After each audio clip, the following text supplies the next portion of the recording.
Hey guys, welcome back to your weekly skate news. This time we got the start of season 4. We also got a new episode of the weekly grind, and unfortunately we also have some new known issues already. But that's what we're gonna go over at the end of this video. First of all, what's new in season 4, or what was added in season 4?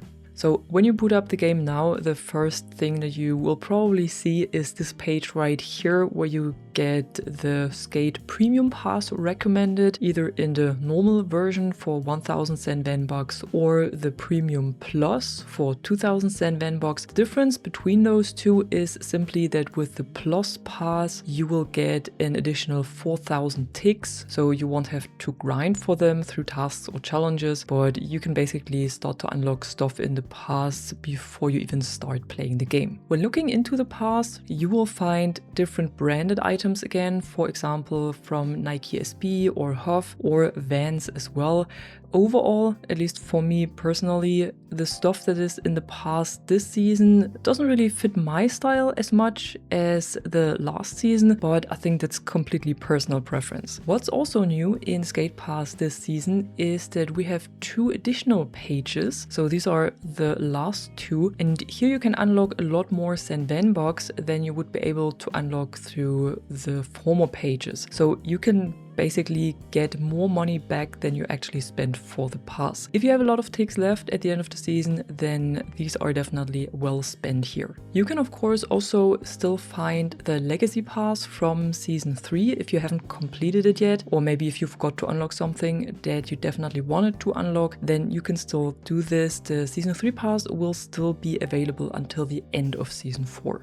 And while we're talking about cosmetics already, we also got 3 new bundles in the store. One is specifically for season 4, that's the Thrasher starter pack right here, which is €5, and you get these cosmetics and 500 Sen V-Bucks. And what's for season 4 and for season 5 are the 2 Damn Bones bundles. So there is a normal one for €25 that gives you access to Damn Bones. So this is a costume for your character, but you can still add sunglasses and a hat, so you can still customize that, but of course you cannot put any other clothes on Damn Bones. And part of this bundle is also a deck, wheels, trucks, and some stickers.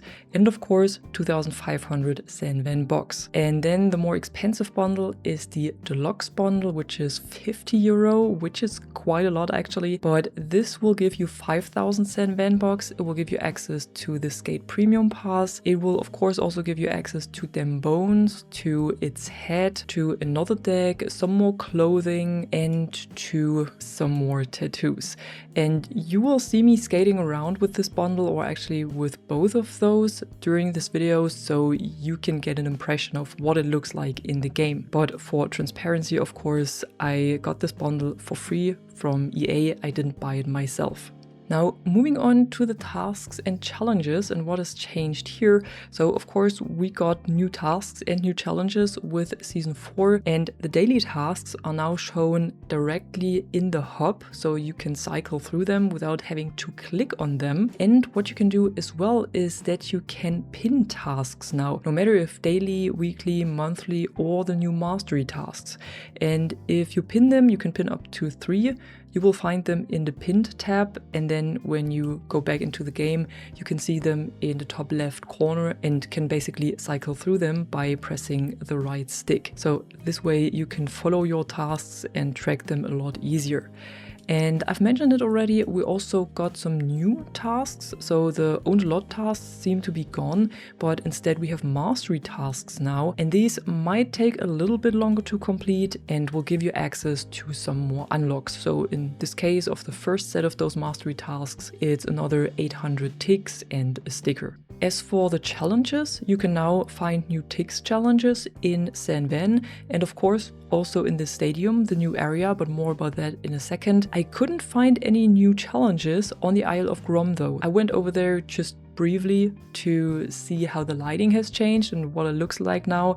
So it basically has the same lighting now that San Van has as well. So nighttime is gone, but also the evening hour lighting is gone that the Isle of Grom had before the nighttime. But I also couldn't find any challenges. I did find a mission, but I'm pretty sure that this one is actually from the former season and I just didn't complete it before. However, going back to San Van, so you can find new challenges here that give you ticks. And what's new as well is that all completed challenges, or at least all the challenges where you have completed everything except for the co-op part, are now reduced in their size.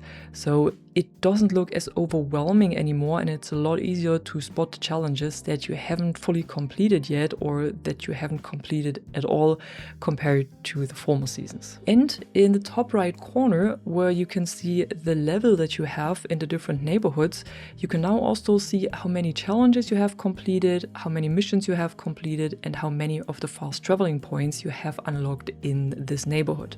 But now let's get into, well, kind of the two new areas that we got with Season 4. First of all, the community park in Hedgemont was moved away from the construction site and instead moved to the edge of the city onto this floating area. And it has changed a little bit, and it basically feels like the community park that we have in Gullcrest Village. They were already reworked during Season 3 without our knowledge actually. And now the community park in Hedgemont was reworked in the same way. So this is just the first one right here, and there are more coming up, of course. And while I'm in this skate park, of course, we have to check out the new finger flips. I think if you played Skate 3, then it should be pretty intuitive how you do them. So you basically do a grab and then do the input for a flip. And if you shouldn't know how it works, you can now also find all of the finger flips in Skatepedia under grabs, and then you have to scroll down to finger flips, and here you can check out the inputs for all of the available finger flips. It's 30 in some, so quite a lot, and they're actually looking pretty good as well, not gonna lie. Now, moving on to the new or completely new area, which is the stadium. So we have this outer part that everyone can skate, where you have some more obstacles around the stair area that is right in front of the entrance of the stadium. And then on the side, you also have this half pipe. However, if you want to go into the stadium, if you want to skate the inner part, then you have to own the Skate Premium Pass right now. Because from now until July 7th, you can only get access to this new area with the Skate Premium Pass, and then starting on July 7 until July 21st, you can also access it by buying a 24-hour day pass for 250 rip chips, and then starting on July 21st until the end of the season on August 25th, it's open access, so everyone can access the stadium and you don't need the Premium Pass or have to pay for it. But right now you can only get in there with the Skate Premium Pass. On the inside, you will then find these, well, kind of two parks. So you have this more, well, competitive street park, and then next to it, you have this more vert-oriented park. And of course, you will also find new challenges here with which you can unlock more ticks. And there was just the rough overview so far of what we got in Season 4. Let's just have a quick look at the weekly calendar that is in the weekly grind. So what is coming up, what we can expect to see in the, well, near future, is an interview about finger flips, or, well, probably how they implemented them into Skate, and an interview about the stadium and probably how they designed it. Then we have the Go Skate event weekend details. So we have a full weekend around the Go Skateboarding Day, which is on June 21st.